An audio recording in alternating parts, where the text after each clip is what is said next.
Olá, meus amigos, colegas, membros do grupo da FPLM. Sou Carlo Renzi, professor universitário, e estou aí com vocês desde agosto do ano passado, 2025.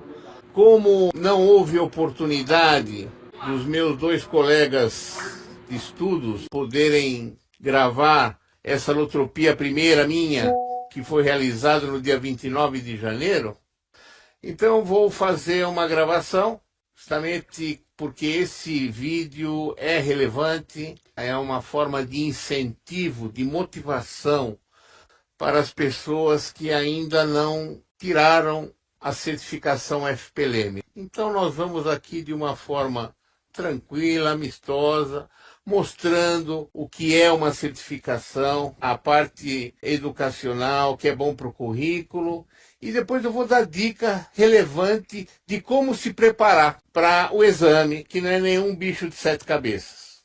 Perfeito? Então, vamos lá.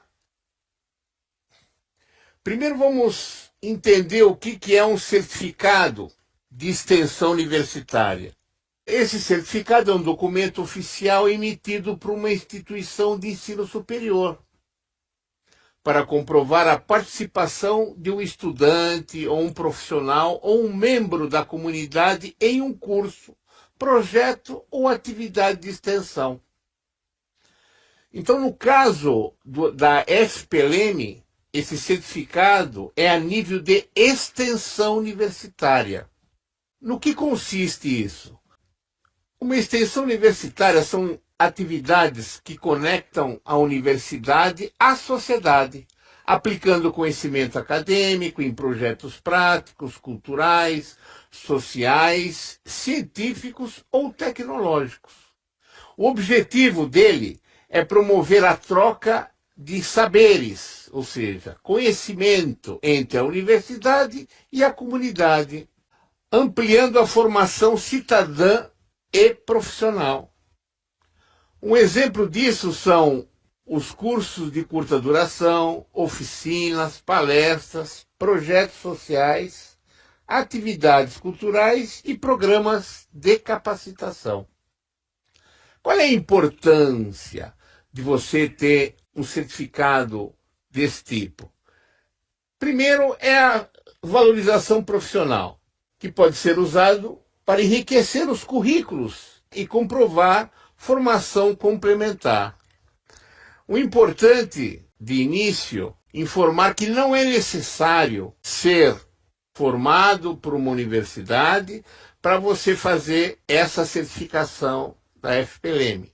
E esse certificado não tem um fundamento de extensão numa graduação, por exemplo, se você estiver executando a universidade. Então, qualquer pessoa da comunidade, quando é oferecido um evento desse tipo, ela poderá fazer.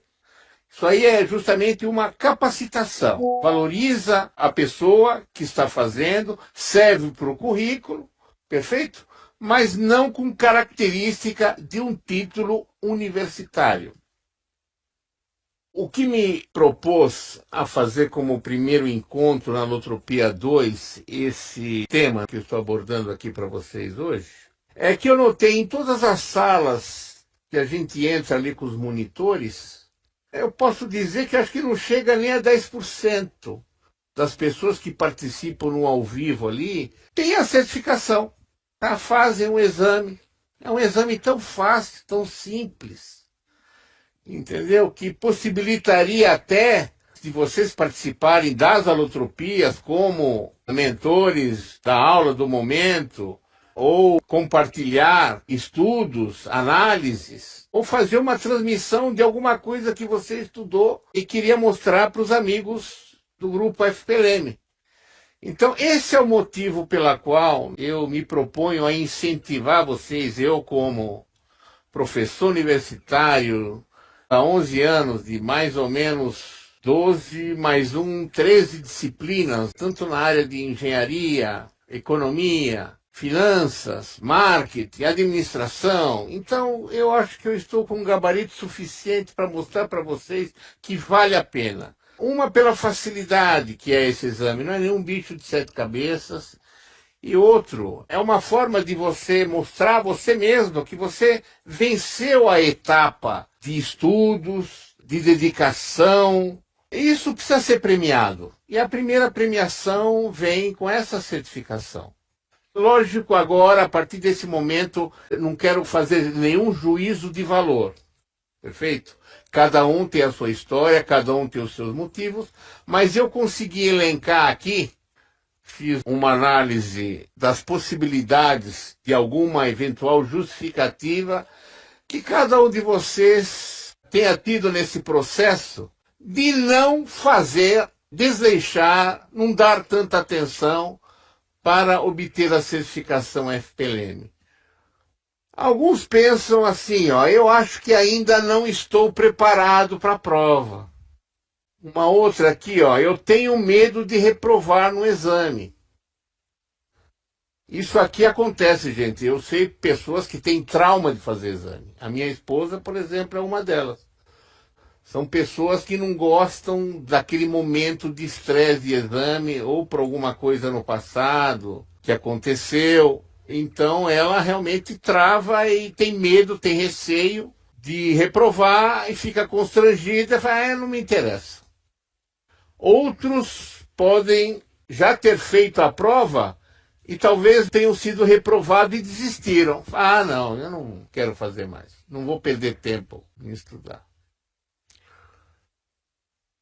Uma outra seria aquelas pessoas que trabalham profissionalmente, ou CLT, ou tem empresa própria, e não tiveram tempo, até então, para se preparar para esta prova.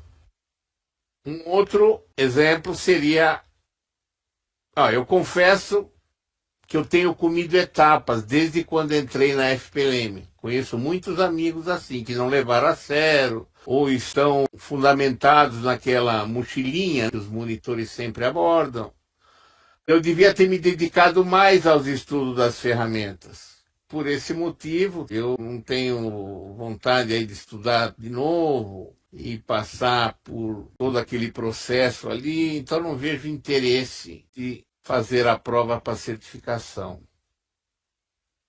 Uma outra possibilidade é essa aqui, não tenho tido boas atuações nos trades que eu tenho feito, porque vacilei em me dedicar melhor no uso das ferramentas. Então é alguma coisa que completa, né? Se vocês percebem aqui, completa o esclarecimento anterior. Isso aqui acontece, hein, gente? Isso aqui ninguém fala, mas esse verde aqui... Não tenho paciência de assistir os vídeos do educacional e das monitorias gravadas porque me dá muito sono. Gente, isso acontecia comigo. Eu tenho 7 formações universitárias. Eu acho que as 2 últimas foram de ensino à distância. E dependendo do professor que está ali, ou dependendo até do conteúdo maçante, me dá sono. Estatísticas mostram que o ser humano, durante um vídeo, uma apresentação de um determinado conteúdo, o máximo que ela consegue ficar 100% atento é de 12 a 15 minutos. Isso é comprovado. Por que vocês acham que a maioria dos cortes que são feitos, que aparecem no YouTube, o tempo máximo é 15 minutos? É por causa disso. Então imagina pessoas que não estão acostumadas a estudar e se estressam quando vê muitas informações, é um bombardeio de informações. E assim ficam desmotivadas, perdem a paciência e até dá sono. Confesso que dá sono. Uma outra. Não vejo importância em ter a certificação ou tirar a certificação FPLM, porque o que mais me interessa é ganhar dinheiro nos trades o quanto antes. Não é verdade? Quantos de vocês se encontram em características assim? Como eu falei, não estou aqui fazendo juízo de valor, só estou mostrando as possibilidades de argumentos que existem de um modo geral aí no universo de pessoas que fazem parte do grupo, que dão a justificativa para não mostrar interesse na certificação. Essa aqui também eu acho que é muito relevante. Tenho traumas de fazer prova. Nunca gostei disso, é muito estresse para mim. Pô, gente, eu sou professor universitário. Eu lembro que eu tinha uma aluna casada com filha que ela desmaiou na minha prova. Ela ficou de exame em engenharia econômica. Ela desmaiou na minha prova porque era a disciplina que precisava passar, já tinha pago a formatura, estava fazendo dependência. Imagina o estresse da menina. Aí tivemos que marcar uma nova prova. São pessoas normais que são traumatizadas por prova. Uma outra justificativa: parei de estudar as ferramentas FPLM. Prefiro me dedicar somente nas salas ao vivo, com os monitores, e quem sabe assim eu tento aprender alguma coisa sem precisar estudar tanto. Eu tenho certeza que tem muita gente que se enquadra nesse perfil. Tentando ali na sala, por osmose, por pressão, ver se capta algum momento de um trade que possa surgir no momento da sala ao vivo, e ele vai levando assim, de uma forma desleixada. Um outro item: gastei um valor alto para adquirir as ferramentas FPLM e preciso passar logo numa mesa proprietária para recuperar o capital investido e seguir em frente. Então, para mim, tirar a certificação não faz parte desse processo. E a última aqui, bom, última não, tem mais, né, etc, mas essa aqui, ó, ainda referente às finanças pessoais. As minhas finanças pessoais não andam muito bem. Eu necessito ganhar dinheiro urgente no mercado financeiro. Eu encontrei a FPLM aqui, eu vou ter que virar a moeda. A minha prioridade é ganhar dinheiro e certificação não vejo importância. Tá? Bom, gente, como eu falei para vocês, não é nenhum bicho de sete cabeças. Vocês têm que levar como um lado positivo que vai agregar essa sua participação na família FPLM, entendeu? As questões são fáceis, lógico que eu não vou mostrar as questões aqui, por questões de ética profissional, não é o nosso objetivo aqui. É justamente para vencer a barreira limitante que vocês têm para dar desculpa para não fazer essa prova. Então eu vou mostrar para você aqui que não é nenhum bicho de sete cabeças. Então vamos lá, a sequência é essa aqui. Primeiro nós vamos apresentar o lado esquerdo aqui desse slide e depois o lado direito. A partir de que momento? Primeira pergunta: quando é que eu posso tirar esse exame? Qual é o mínimo de prazo que eu tenho que cumprir dentro, sendo membro da FPLM, para solicitar o exame? São duas exigências para isso. Eles querem que os membros tenham um mínimo 90 dias, 3 meses corridos de inscrição dentro da FPLM e tenham concluído 100% do educacional. Tá? Essa é a exigência inicial. Como é que eu faço? Estou mais que 90 dias, estudei direitinho o educacional, 100%. Como é que eu faço essa solicitação? A solicitação é feita por e-mail. A pessoa responsável por esse setor se chama Analice Martini. Aqui está o e-mail dela. Agora, preste atenção, isso é o ponto mais relevante desse nosso vídeo. Tá? Eu, antes de explicar isso aqui, eu vou dar um exemplo. Eu fiz um MBA em negócios e empreendimentos imobiliários numa certa universidade que eu não vou citar aqui, em que o exame era estabelecido uma determinada data, era um ensino à distância, no mesmo dia todos faziam o mesmo exame. E havia o prazo de até 4 horas. 4 horas para a pessoa enviar as respostas dessas questões do exame e depois saía a nota. Imagina, gente. Imagina. Olha só a lacuna que existe para a fraude. Né? Alguém poderá combinar. As questões eram as mesmas, era a mesma numeração, então é fácil para fraudar. Só para mostrar o exemplo. Tá? Tem muitas universidades que não prezam por esse cuidado em ter um exame assim digno, um processo justo, eficiente. E aqui na FPLM, segurança no processo é 100%. Tá? Ele é totalmente preparado para evitar qualquer fraude. Uma vez que é aprovado a participação no exame, você recebe algumas orientações e eu já apresento para você a orientação mais relevante, que é justamente a segurança para evitar tentativas de plágio. Aqui está. Você não poderá sair da página da prova, uma vez que ela for iniciada, para evitar interrupções no cronômetro e potenciais complicações técnicas. Nada impede que você consulte o material próprio seu, certo?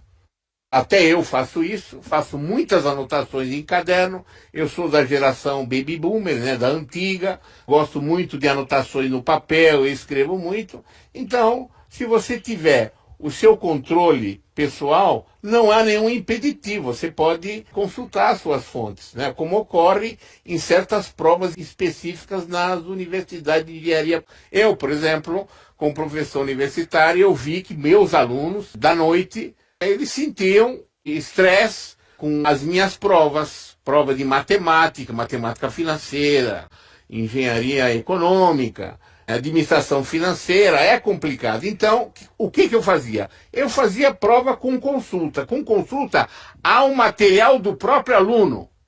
Como era uma prova com consulta, eu já elevava o nível. Em vez de fazer uma prova sem consulta a nível, por exemplo, de 1 a 10, você fazia um nível 6, 7. Era com consulta, você já aumentava para 8, 8,5, o nível de dificuldade, né? Pois bem, o que não pode estar aqui, ó, é abrir nova tela do seu computador. Ou seja, imagina que você tem um arquivo do VX, do FPLM, está em PDF, ok? Aí você está na tela com a prova ali, aí você vai tentar colar, vai colocar, não sei o que, assunto VX, eu vou pegar o material lá daquele PDF que está lá no educacional, você joga ele até pronto, já caracteriza a fraude e o sistema de monitoramento da FPLM pega isso daí. Então está aqui, ó, vou repetir. O que não pode é abrir novas telas no seu computador com a prova aberta. Somente deixar aberto no seu monitor a prova e nada mais que isso. Assim você não corre o risco de ser reprovado por tentativa de plágio. Entenderam bem? Então está aqui, ó.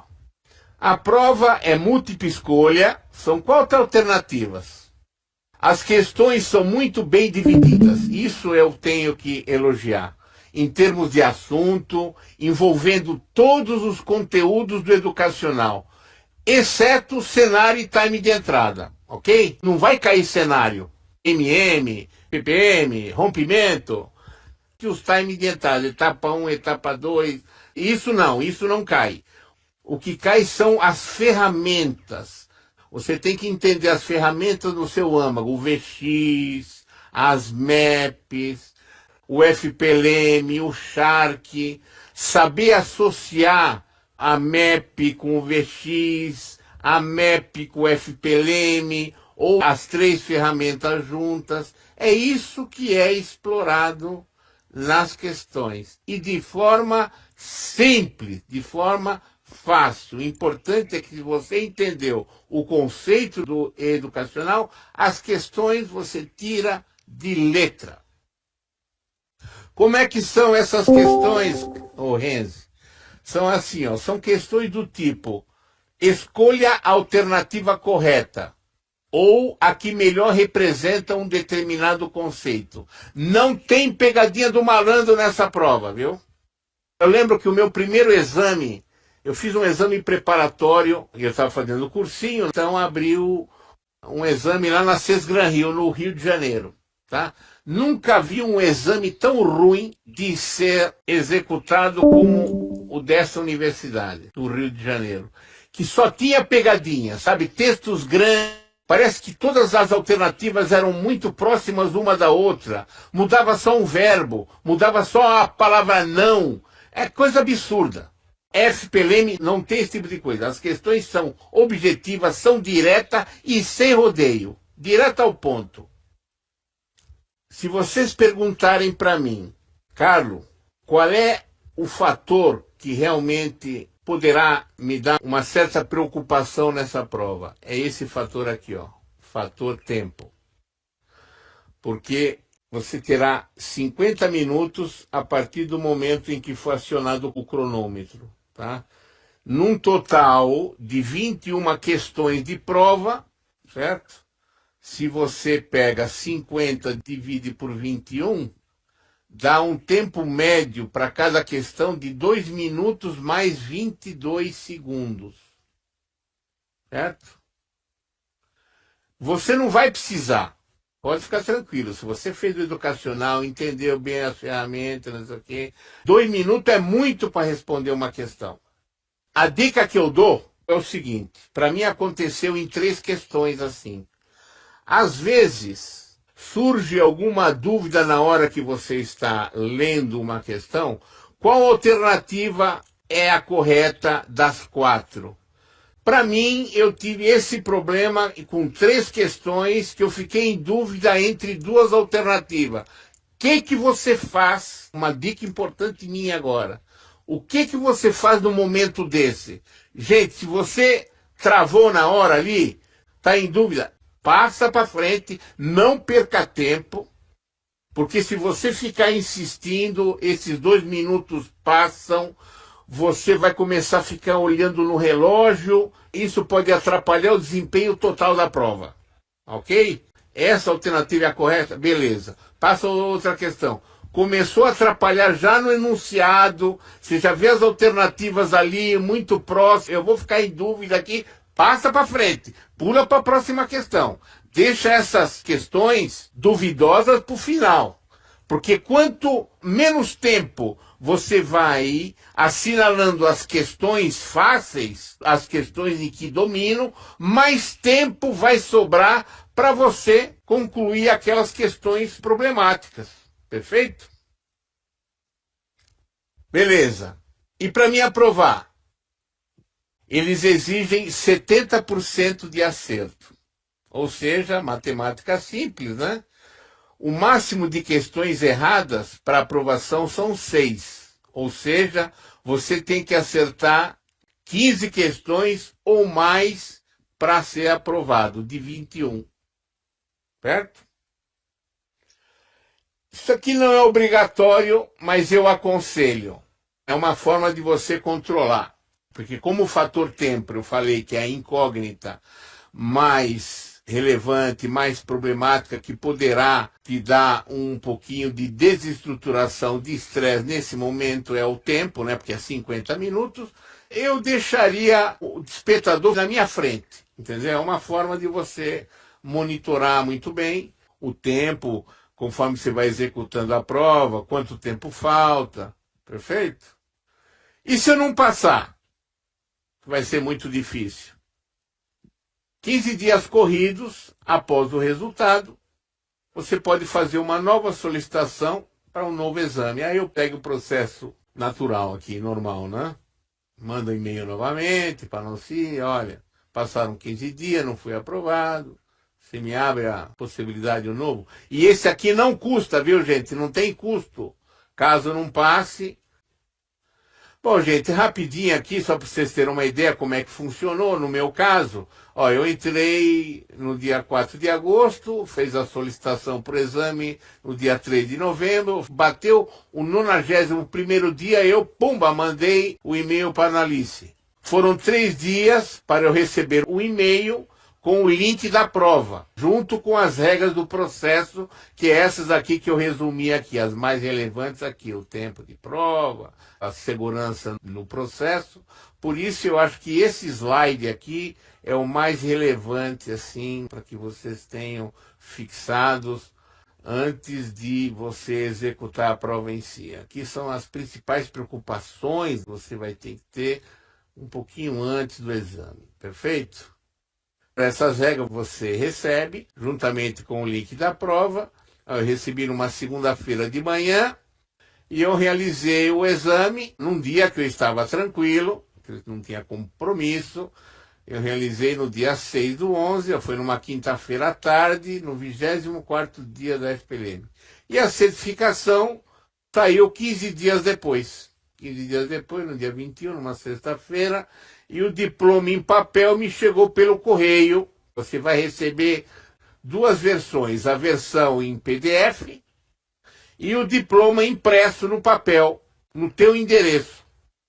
Tá? Olha, 60 dias após a aprovação. Aí, quando eu recebi, é importante que vocês façam isso aí também, incentiva que as pessoas que atinjam metas, meta em mesa proprietária e certificação, compartilhem com todos. Lá dentro do Discord, no item comemorações. Aqui está a certificação, tá? E essa aqui é uma foto que eu tirei quando eu recebi o documento em casa, ok? Ele vem todo encapadinho, capa grossa, o material é muito bom, tá? Bom, gente, então é essa aí. O motivo dessa alotropia foram dois. Primeiro é o incentivo, mostrar para vocês que faz parte do processo fazer a certificação. Tá? E o segundo foi dar o pontapé inicial para que forme um grupo de estudo de aprendizado contínuo. E esse vídeo, primeiro meu, é o pontapé inicial, no objetivo de que todos os interessados possam participar, tanto como espectadores e também como apresentador de conteúdo, materiais de experiência. É isso que eu tenho falado para os meus colegas da sala, que a gente tem feito estudo junto, contribuir e ensinar coisas que você enxergou melhor do que muitos outros. Então, vou fazer a apresentação. Para maior discussão, a alotropia significa exatamente isso. Você transforma os indivíduos por intermédio de conhecimento, em outros propagadores de conhecimento. Tá? Olha lá, e que essas nossas alotropias funcionem como um processo de aceleração e complementação dos estudos, que objetive o nivelamento dos conhecimentos participantes interessados em evolução continuada. Os participantes do grupo de estudo formado sugerem livremente os temas para a próxima alotropia e, em consenso do grupo, define-se o tema e os interessados para apresentar o conteúdo. Bom, e aqui, esse é o top, o objetivo é justamente fazer também replay de mercado, tanto na B3 como no mercado americano, com os times de entrada. Então, os estudos intensivos dos tipos de entrada através de imagens print da tela de negociação com o Point of Fix. Aqui está o aplicativo, que eu acho interessante, todos tenham esse aplicativo, que se chama Point of Fix. É uma ferramenta de nacionalidade alemão. Bom, no Telegram e no chat, tá? Duas alotropias serão os locais e avisos dos encontros, tá bom? Não faremos discussões de política nacional ou geopolítica global, pois aqui no FPLM, alotropia, não seria o local apropriado para isso, né? Então aqui já está uma seleção de que a gente pode estudar. Isso aqui tem sido muito bem feito lá na Alotropia 1, com meu amigo e mestre Nogueira. Beleza? Então tá aqui. Quando tiver alotropia, perfeito, eu anuncio aqui na Alotropia 2, vou fixar essa Alotropia 2, no meu caso, né, quando tiver algum assunto para ser falado. Eu vou fazer a próxima, está agendada para o dia 18/3, tá? E aí já aproveito para convidar todos interessados. Então eu faço um anúncio aqui, dentro do chat Alotropia 2, coloco o anúncio. Conversei anteontem com o Nogueira, também ele vai fazer a divulgação. Quando eu marcar a minha alotropia, ele vai anunciar lá na alotropia dele. E eu vou comentar também, fazer uma chamada aqui no FPLM Trading Tools, que é o Telegram, tá? É o Telegram, tá bom? Então é isso. A gente termina aqui com uma frase do filósofo romano Sêneca, lá do século I, que um navio sem rumo não existe vento favorável. Certo? Então é isso, gente. Obrigado pela atenção, vocês que ficaram até esse momento. Né? E até um próximo encontro, ou nos vemos na sala ali dos nossos monitores. Valeu, um abraço.